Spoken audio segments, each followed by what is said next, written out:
Hello, you are listening to Just Films and That. This is the podcast where we talk about films we think might be underrated, underseen, or sometimes we just want to talk about them. I'm the host of this week, Josh Hallam, and I'm joined as ever by my co-host, Alice Oliver. It was Alice's turn to pick this week, and she chose Beethoven from 1992. So, let's see what we thought. Alice. Beethoven, then. Big dog. He's a composer. Who wrote such classics. Big dog, as, that big dog. A big dog of composers. He's certainly one of the big dogs. He's up there with Mozart, Bach, Debussy. Anyway, so you picked this one. So tell the lovely people at home a little bit about what Beethoven is about, and then why did you pick it? Is it underrated? Is it underseen? Do you just like big dogs? Yes, obviously I just like the big dogs, but also there are other reasons why I picked it as well. But Small what is dogs. it about? So, small dogs, puppies, Yeah. all of them. Medium-sized dogs. I love them all, Josh. Yeah. So Beethoven, he is a Saint Bernard puppy in a pet shop who gets stolen by some bad guys who are going around stealing puppies and dogs for their boss, who is an evil vet.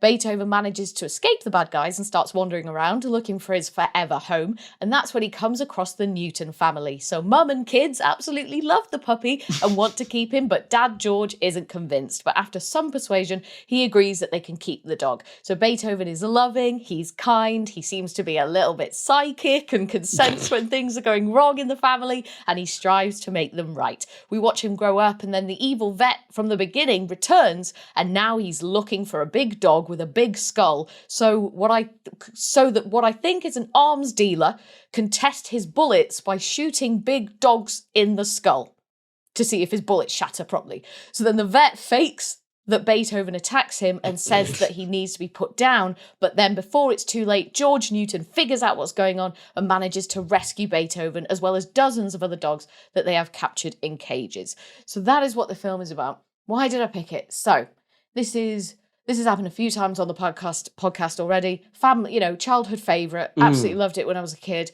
Watched it to death. Still, in my mind, I was like, oh yeah, Beethoven. I wonder what that's looking like now. Like, am I going to go back and watch this and it's just going to be terrible? And I just had like my child goggles on and it's just, there's just nothing to it. I went on to look at the critical reception and it was like, it wasn't good. Ooh. Like, it really wasn't good. And some of the stuff that the critics said about this was really mean. And I was like, oh shit, I've got this wrong, haven't I? This must be a really bad film that I just remember as being good because of the nostalgia. So I was just desperate to watch it again for that. But I thought it was brilliant, Josh. Really? I thought it was brilliant. And I have no idea what the critics are talking about. But maybe you'll be able to shed some light on that and maybe shatter the glass a little bit and let me know where I've gone wrong. Is it because they don't like small, medium, or large dogs? Must be. They're right? more they're cat people. Critics are always cat You're all people. cat people. I can definitely see. It's a sort of film I could imagine being poorly reviewed. Do you know what I mean? But I'd be interested to know when we come back to it. I'll be interested to know what they said. Like, what did they specifically dislike about it? But before that, then, let's get stuck into it. So, you watched it again and you loved it. But what? Had you seen this one? Oh, had I seen this one? No. Yeah. So, no, I hadn't seen it. What? No, I'd heard of it and then also thought it was Air Bud, which is another I haven't film. Seen that I think that's one where it's a dog playing basketball. So, I hadn't seen it. I just knew it was about... All I knew was it was about a dog. That's all I knew. So I'd never seen it. Went into it. I didn't go into it with low expectations. I went into it with, this isn't going to be for me for now. Exactly. Yeah. Like, do you know what I mean? Like, I do this to you a lot, don't I? Yeah. It's like. But do you know what? I thought overall it was a perfectly good family film with some big old melodramatic comedy performances, some colourful sequence. It was a lot funnier than I thought. It had some heart. And you get your villains who've got your comeuppance. So I've split my sort of what I liked into. A lot of it's about genre. So we'll come back to that. But I know you got stuff to say. So bark away. Oh, Wait, very good. No, that sounds like I'm calling you a dog. No, that's okay. Go ahead. Fine. You call me worse, Josh. You call me worse. What did you like about it? This time round, what did you like about it? Big dog. There's so much that I liked about it. I liked so much more about it than I thought I would, and I just liked the whole thing so much more than I thought I would. So obviously, it's about dogs, right? And there's a lot of dogs in this. There's lots of puppies at the beginning, so I loved seeing all of that, and I love Beethoven. And I think the film does a terrific job at giving the dog a massive personality, considering that he isn't talking. So, like, if you think about something like Homeward Bound or some of the other sort of animal-centric films where they give them voices, Beethoven doesn't have a voice. So in order to build his personality, the film uses sounds and music and camera angles and the way that he interacts with humans and other dogs. And I feel like this was really effective. And I'm just obviously curious to hear what you had to say about that, because it's easy for me to think this is brilliant, because when I start watching it, I go back to being like an 8-year-old and thinking, oh my God, the dog's so cute and all that. So did you feel that? Did you feel Beethoven's definitely. Yeah, I mean, personality? Good. So we're both dog people, right? Yeah. Both of us. I don't have a dog. I want a dog. I just haven't currently got the time to commit to make it fair to have a dog. And that is a very responsible decision that you've made, Josh. Whereas you do, because you work from home and etc. etc. Sorry, we're going into our personal lives here. I don't know. It's okay, divulge. Yeah. Basically, also, as people who follow our Instagram will know, we've got 2 house rabbits, so it wouldn't exactly be fair on them to let a dog rip them limb from limb. So anyway, so we're both dog people. So I think if you like dogs, it definitely helps, like anything does. I mean, those puppies at the start are so fucking cute. Yeah, they're so cute. You spend the whole thing going, oh, it's like the bit in The Simpsons with the different sheep. Oh, out of the way, you. Oh. Yeah. But so yeah, I definitely enjoy it. Like you say, it's difficult with stuff like this because it's not a CGI dog. It's a real, it's multiple real dogs, and it doesn't talk, doesn't have like a weird monologue or anything like that. It's just there. And like you say, they seem to show that this dog positively affects the family's lives. What it does is have the dog almost be this omnipresent character that seems to show up. And if you actually think about it logically, it's a load of rubbish. Of course. Like it seems to be able to be in multiple. With the magic. Don't let logic interfere with having a good time. But it feels like it's in multiple places at once. It gets to places it would never get to. But it's almost like that doesn't matter because it's about how it enriches and improves this family's life, right? So I really like that. And it's also about how the characters around him react with him as well. And they always say, it's difficult for actors to work with dogs and children, but they do a good job in this. I mean, there's plenty of films where you can see them interacting and it's like they can't quite get a decent performance out of, a child, or they can't quite get the dog to do what they want it to do. Whereas this, I don't think this is the case. I think they do a good job in this. I think the dog is good. So yeah, definitely like the dog, but it helps that I'm a dog person. Okay, good. So that just wasn't me with my 8-year-old goggles on, sort of ruining it. Yeah, there we go. So it's very cartoony, and it is very similar to things like Ace Ventura: When Nature Calls, or Mouse Hunt is something that I saw a lot of similarities with. So in a way that a lot of the characters react to things or the situations that they find themselves in, and definitely the villains, who are very one-dimensional bad guys. Like, they want to test bullets by shooting the skulls of dogs, right? So, just awful bad guys, like no redeemable qualities whatsoever. What's the most evil thing you can think of that would be acceptable to put in a film? Yeah, shooting It's like, well, we can't have, this guy shags dogs, so kids film. What does he do? He tests bullets out by shooting them at dogs. Yeah. It's very cartoony in that regard. But I think once you've accepted that and realised that is the kind of film that you're getting into, then you do go along for the ride with it, I think. But if you're resistant to that, or you don't get that that's what the film's going for, I don't think you'd get perhaps as much out of it as I did. I love some of the characters. So I think a lot of the side characters are great and have some really brilliant moments. But my favourite in this is the dad of the family. So George, played by Charles Grodin, or Grodin, was probably Grodin. I do apologise if that's right, Charles. So he is like the personification of the meme of dads who don't want pets. And like all the reasons that he doesn't want a dog, which he explains to the family, are all completely valid. And by not getting a dog, he's actually being incredibly responsible, because obviously there's a lot of people out there who get pets without thinking these things through, like he has, and then they get the pet and then it's harder than they imagined. And then, they end up being bad pet owners, or they have to get rid of it or whatever. So it's interesting because it feels like that he is meant to be like a little bit of a villain in the eyes of the family, and probably through the eyes of children watching the film as well.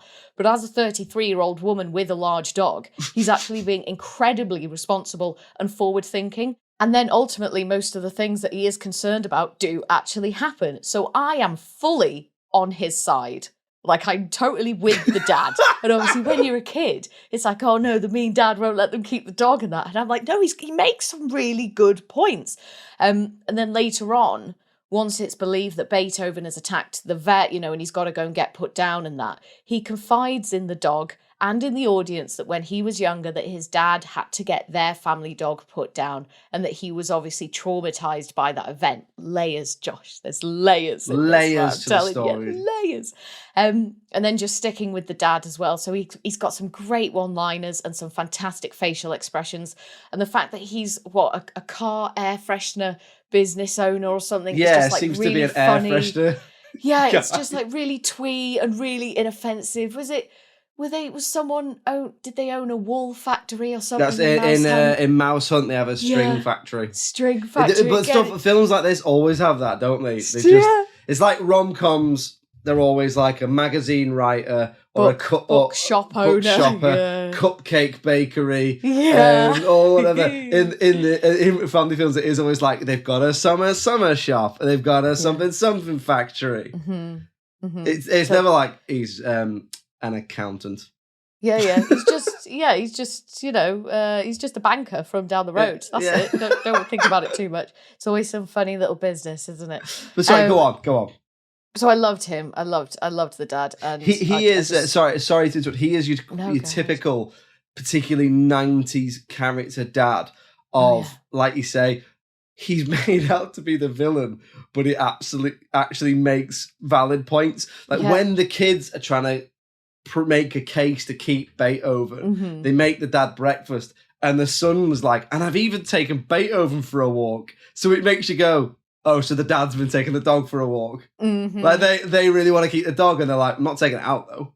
Mm-hmm. Well, it's a massive dog. It needs lots of exercise. Or it's the thing of, there's always these films where there's quite a few Christmas films like this, and it's like, you're always working, George. Yes, you're always because we have a 5-bedroom house. Yeah. 3 kids, and I'm the only one who works.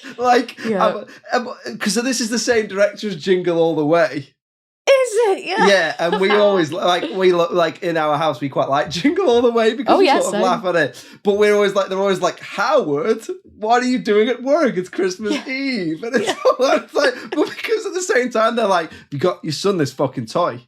You've got him this toy. Pay for the toy. It's like. So it's always like the dad's working, like absolutely working his ass off, and it's like, make time for family. Well, should we get a smaller house then? Yeah. It's like, how about you go back to work then, wife? So no one ever goes, you know what? Fuck you. Yeah. Sorry, go on. What else did you like about that? So I think it's pretty funny, and I think a particular highlight for me in terms of the comedy is the Beethoven growing up montage, right? Yes. So you see how much that he has to be fed, and then the food bags keep getting like progressively bigger and bigger, and then there's all the mud and the slobber and the ruined upholstery. I just absolutely loved it. I thought it was so funny. And just another comedy highlight as well for me was just a little one-liner, but I think that George had a lot of these one-liners that I thought was really funny. So the son, Ted, wants to learn karate, I think it is, because a girl in his class has got a yellow belt or something. And so the dad says, like, well, why don't we just skip the lessons and get you the belt? And I was just, I don't know why, it just made me chuckle. I was like, just class A dad humor is what that is. I love the music. I thought it was used quite a lot, so I would accept an argument that it was being a bit overused throughout the whole thing, but I thought that it hit the mood just right every time it was playing. I think it fits. Yeah, it does, I think it fits with the wider... It's not distracting. Yeah, I think it fits with the wider feel of the film. Yeah, the only thing was that it's a lot, like, it's all the time, I think. Like, you It's don't get much silence in bum this. bum bum bum bum bum bum bum Yeah. bum bum. It's like I'm a dog running down the road. Yeah. Mouse Hunt's the same, isn't it? It's exactly that. It's very like, So this is a similar. playful family film, and this is a playful family film. Exactly that. There are a lot of comparisons between this and Mouse Hunt, I think. And there was a particular motif as well that was used throughout for some of the more kind of romantic moments that sounded like the first 4 or 5 notes of I Will Always Love You. It kind of went, do, do, do, do, do, and then it would go off into something else. But it was really similar, and I thought that was really interesting. I thought the performances on the whole were really strong, especially as there is a lot of little kids in this. And I think the screen time seems to be equally split between the kids and the adults, which I do think makes it a perfect family film. And of course, it's got a lovely, heartwarming, beautiful, happy ending. So those were the main things for me. A lot of stuff. I could have gone on, but I had to rein it in. So what about you, Josh? Was there anything else that you liked? I think you've touched on a lot of it there. Just to echo what you said about the cast. The cast are all pretty good in this. Like you say, Charles Grodin is the lead as the dad, and he's pretty good. So yeah, good physical performance, but also good sort of. He was obviously, he's passed away now because he's actually a lot older than I think people think in this film. He's sort of in his I think he's in his mid to late 50s. Oh wow! And because he's a lot older than the actor who played his wife, Bonnie Hunt, who was only 31 when she made this. That feels really familiar. I feel like I looked that up one time and I was like, OMG! Yeah, he's a lot. Feels really familiar. I mean, you know. Listen, I'm not judging fictional characters' age differences, Alice. Love is love. Of course not. But he's a lot older than her, so he has. What I mean is, to give that physical performance, it's not, you know, he's doing a lot of slapstick in there and stuff like that. And I thought that was good. A lot of actors in this who went on to bigger things as well, I noticed. So you've got the Tooch, Stanley Tucci's in there. I know, yeah. With hair, weird. Oliver Platt's in there as the other.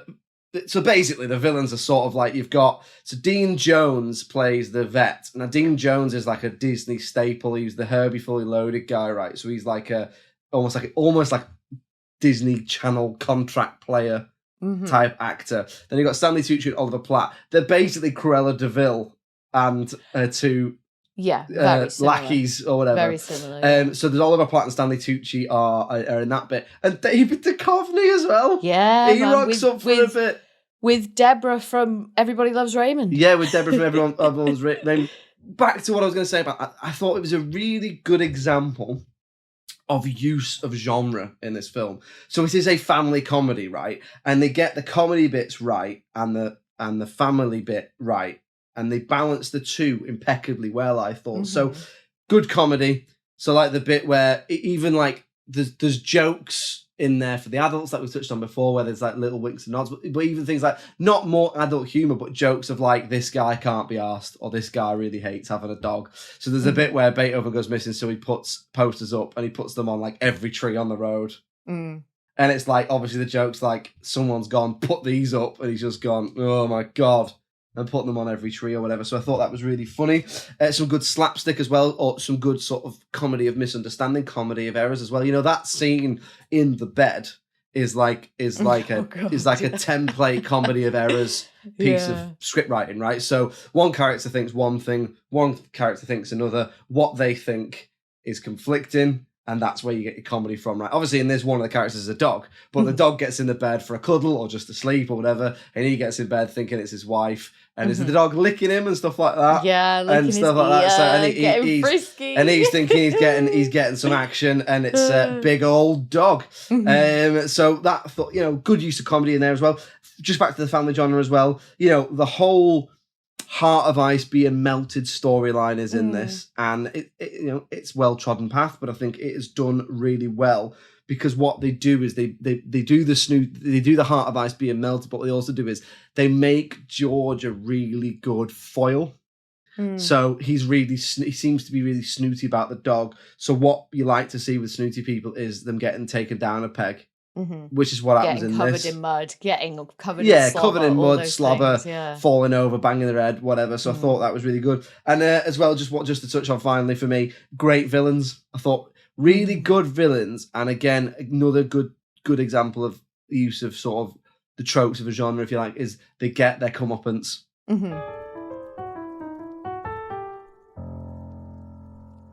Okay, then, so let's move on to talking about things that we didn't like about Beethoven, or that perhaps we change about Beethoven, the film, not the dog. Alice, can you bring yourself to say anything?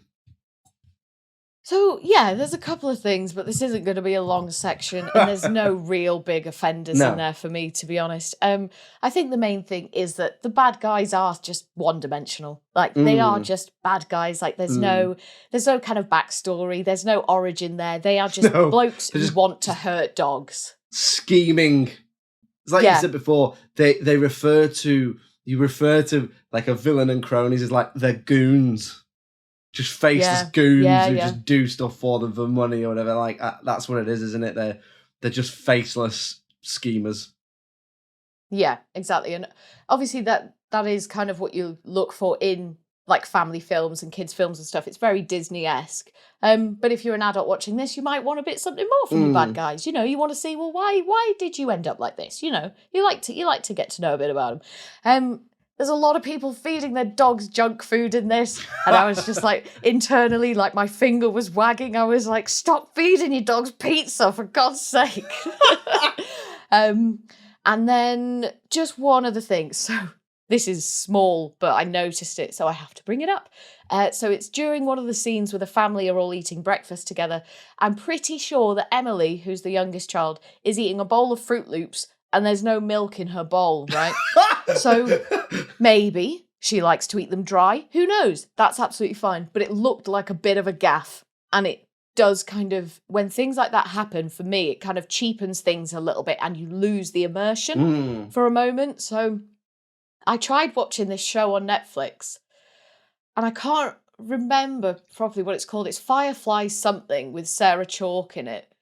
Firefly Lane, it's called. Yeah, so I tried watching that, and there's a scene in it where someone a character hands another character a cup of coffee, and the cup is empty. And I was like, that's bad. Like, that is really bad. Like, at least put water in it. Because the problem is, if your props are empty in that way, you start acting with them and interacting with them as if they are empty. So then that becomes really distracting. It's like, I know there's nothing in your cup, and you're not holding that cup like there's anything in it.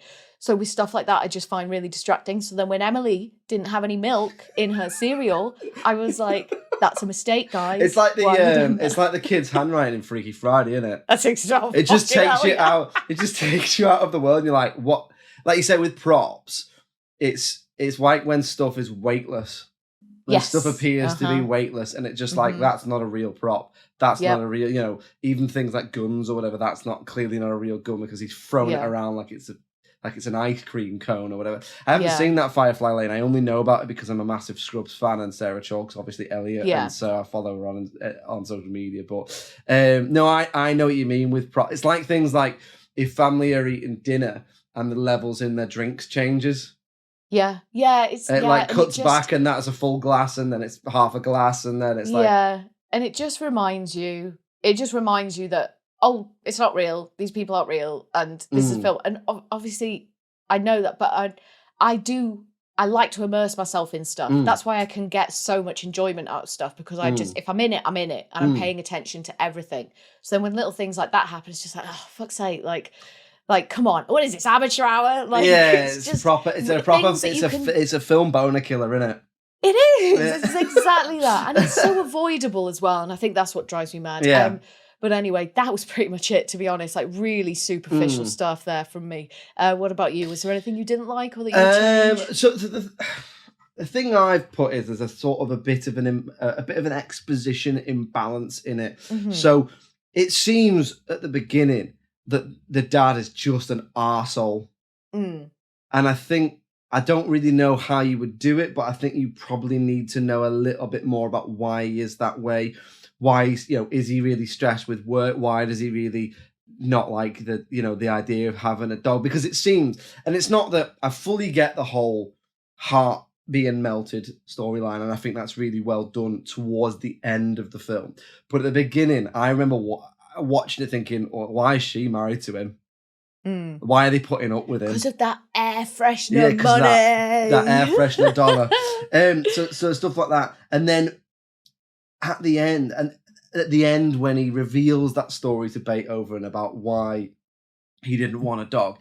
It is really sweet, but I wonder if it might have had more emotional impact if it was earlier or at a different point or done slightly differently. I'm not sure. I don't know, man. I know what that's you yeah. moment. It's the moment he's taking him to get put down because he thinks he's attacked someone and drawn blood. Like, it's heavy. I personally thought the timing of it was right. And I do get what you mean. There is a lot about George that isn't great. And sometimes the way he speaks to his wife isn't very nice. But I think for me, because of all the things that he was concerned about with regards to getting a dog, and then all those things do come true, I'm kind of like, I'm a little bit more on his side maybe than you are. Yeah, I think maybe for me, they just made him too much of an antagonist at first. Yeah. Where it's like, if he's a bit of a curmudgeon, and you're like, oh, he's just a grumpy old so-and-so, where he's just sort of like outwardly a prick. Yeah. And there's a touch of like, there was literally a touch of like, why is she married to him? Yeah. Like, why is she putting up with him? There's a moment as well, isn't she, where she says like, that I think it's after he's about to like go into partnership with like David Duchovny's character and his business partner or something. And she says something like we're going to leave. Like, me and the kids, we're going, we've had enough. So it does sort of indicate that she was already on the edge and already thinking like, I don't really want to stay in this situation anymore. Yeah. So maybe she isn't putting up with him, I suppose. But and then the other thing is I could have just done with a little bit more exposition at the beginning, because to be honest, until the end, I don't even know the kids' names.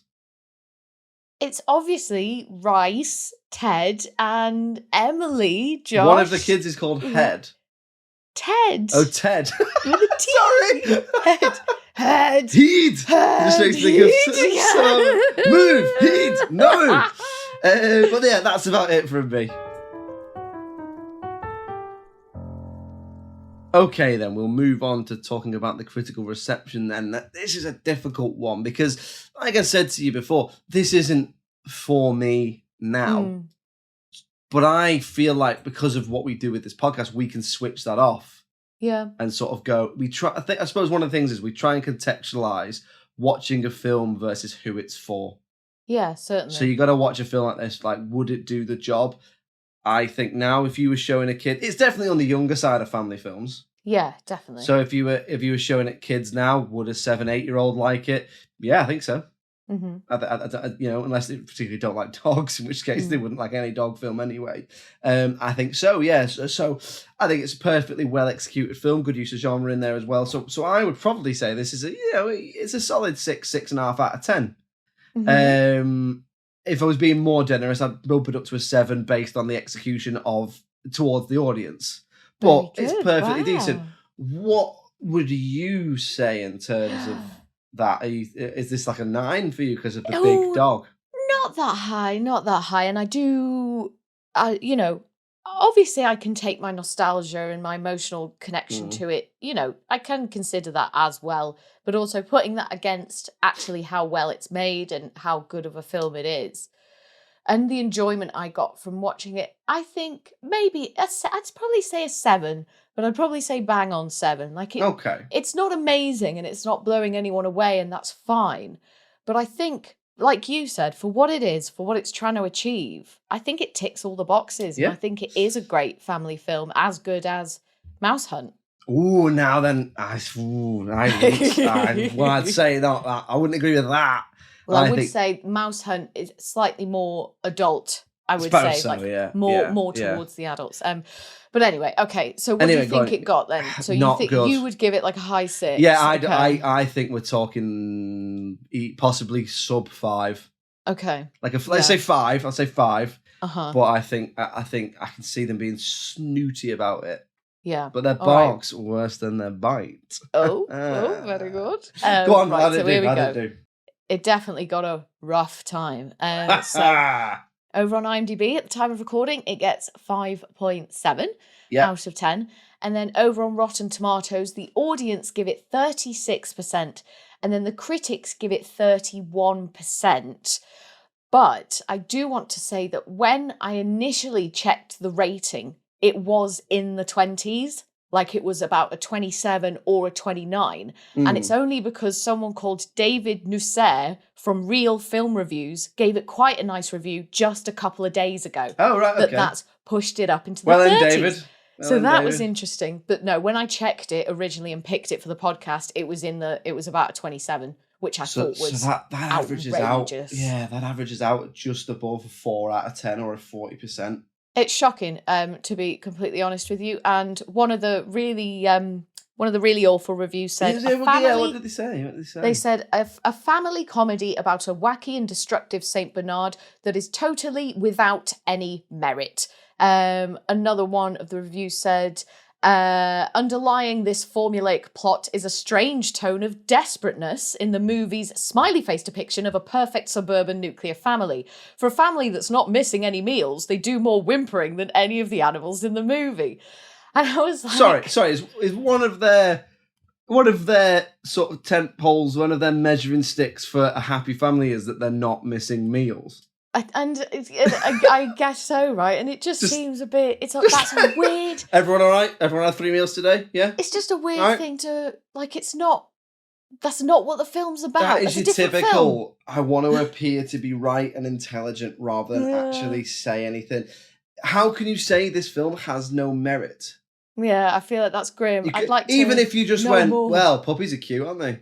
Yeah. Like, you could go, I fucking hated everything after the puppies, but those puppies were cute. I don't get it. That's not...